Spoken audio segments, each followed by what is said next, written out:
Singapura tuh kecil banget, bahkan luasnya masih kalah sama Jakarta. Tapi kok bisa ya mereka jadi salah satu negara paling maju dan kaya di dunia, padahal mereka nggak punya tambang, sawit, atau minyak sama sekali.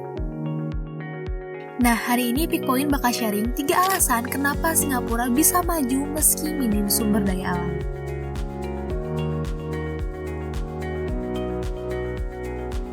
Singapura memang kecil, tapi pelabuhannya sangat berperan besar. Pelabuhan Singapura atau Port of Singapore jadi salah satu pelabuhan paling sibuk dan penting di dunia. Bayangin aja, pelabuhan ini menangani sekitar 20% dari semua kontainer pengiriman di dunia. Pelabuhan ini juga nggak cuma satu titik, ada beberapa terminal besar kayak Jurong Port yang ngurusin barang-barang industri seperti baja dan semen. Dan Keppel Terminal serta Pasir Panjang Terminal yang fokus ke peti kemas. Bahkan pelabuhan ini terus berkembang lewat proyek seperti Tuas Megaport, pelabuhan masa depan yang dibangun dengan teknologi otomatisasi canggih seperti kren tanpa operator dan sistem AI untuk manajemen kontainer. Jika selesai, Tuas akan jadi pelabuhan terbesar di dunia dengan kapasitas hingga 60 juta TEU atau kontainer setara 20 kaki. Dengan infrastruktur canggih dan proses logistik yang super cepat, pelabuhan ini jadi tulang punggung ekonomi Singapura dan bikin mereka diakui dunia sebagai pusat perdagangan global meskipun gak punya tambang atau hasil bumi sekalipun.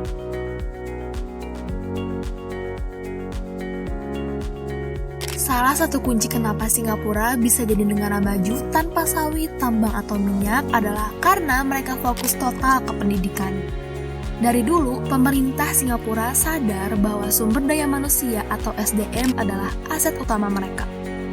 Jadi, mereka nggak ragu gelontarin dana besar buat pendidikan, mulai dari sekolah dasar sampai perguruan tinggi.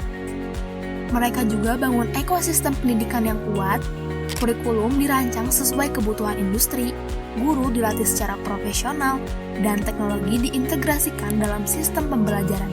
Bahkan, sistem pendidikan mereka sering dijadikan contoh oleh banyak negara.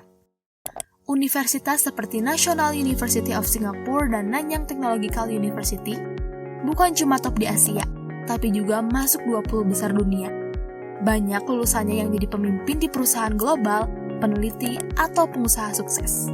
Dan yang paling keren, semua ini dilakukan tanpa melihat latar belakang ekonomi. Mereka percaya siapapun bisa sukses kalau diberi akses pendidikan yang bagus.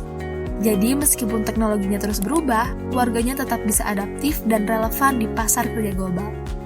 Pemerintah Singapura sangat serius soal pendidikan. Gak heran, karena mereka percaya bahwa investasi terbesar adalah di sumber daya manusia. Salah satu bentuk nyatanya adalah lewat subsidi pendidikan yang super lengkap untuk sekolah-sekolah negeri. Gak cuma biaya sekolah aja yang disubsidi, tapi juga transportasi harian atau ada diskon untuk bus dan MRT. Yang kedua, seragam sekolah, buku pelajaran dan alat tulis. Dan yang ketiga, sampai kegiatan tambahan di luar kelas seperti olahraga, musik, atau coding. Pemerintah juga menyediakan beasiswa dan bantuan khusus buat siswa yang berprestasi atau punya potensi tinggi, meskipun berasal dari latar belakang sederhana.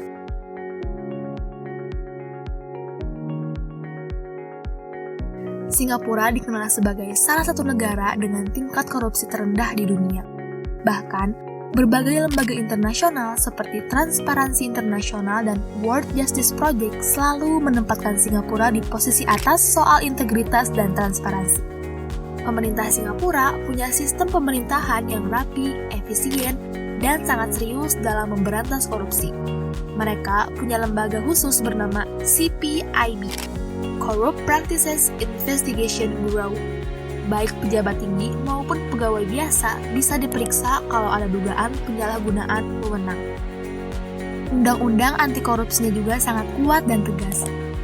Siapapun yang terbukti melakukan korupsi bisa dikenai hukuman berat termasuk denda besar dan penjara. Selain itu, pemerintah Singapura benar-benar menjunjung tinggi transparansi dan akuntabilitas. Anggaran negara diawasi ketat, proses pengadaan bersih dan pejabat publik wajib melaporkan kekayaannya secara terbuka. Hukuman untuk koruptor juga tegas banget. Pelaku bisa dihukum penjara hingga 7 tahun dan dikenai denda besar. Bahkan hadiah kecil seperti voucher pun bisa masuk kategori korupsi kalau niatnya menyuap. Tapi bukan cuma soal penindakan. Singapura juga bangun sistem pencegahan yang kuat. Yang pertama, gaji pejabat tinggi dan profesional dibuat kompetitif, biar mereka nggak tergoda korupsi dan tetap termotivasi kerja secara jujur. Yang kedua, ada pendidikan anti korupsi yang ditanamkan sejak sekolah dasar. Jadi masyarakat tumbuh dengan nilai-nilai integritas. Dan yang terakhir, semua pengadaan barang atau jasa pemerintah berlangsung digital dan transparan, jadi susah dimanipulasi. Selain itu, masyarakat Singapura juga punya budaya nol toleransi terhadap korupsi. Warga bisa langsung ke CPIB secara anonim, dan laporan warga ditindaklanjuti secara serius. Semua ini menciptakan lingkungan yang aman, stabil, dan dipercaya oleh investor dari seluruh dunia, yang akhirnya mendorong ekonomi Singapura terus tumbuh meskipun mereka tidak punya kekayaan alam seperti negara lain. Nah, itu dia 3 alasan kenapa Singapura bisa jadi negara maju meskipun gak punya tambang, sawit, atau minyak. Mereka buktiin bahwa strategi cerdas lebih penting daripada sumber daya alam. Kalau negara kecil kayak Singapura aja bisa, menurut kamu pelajaran apa yang bisa kita ambil dari mereka? Tulis pendapat kamu di kolom komentar ya. Sampai jumpa di video Pick Point selanjutnya, karena yang penting itu poinnya.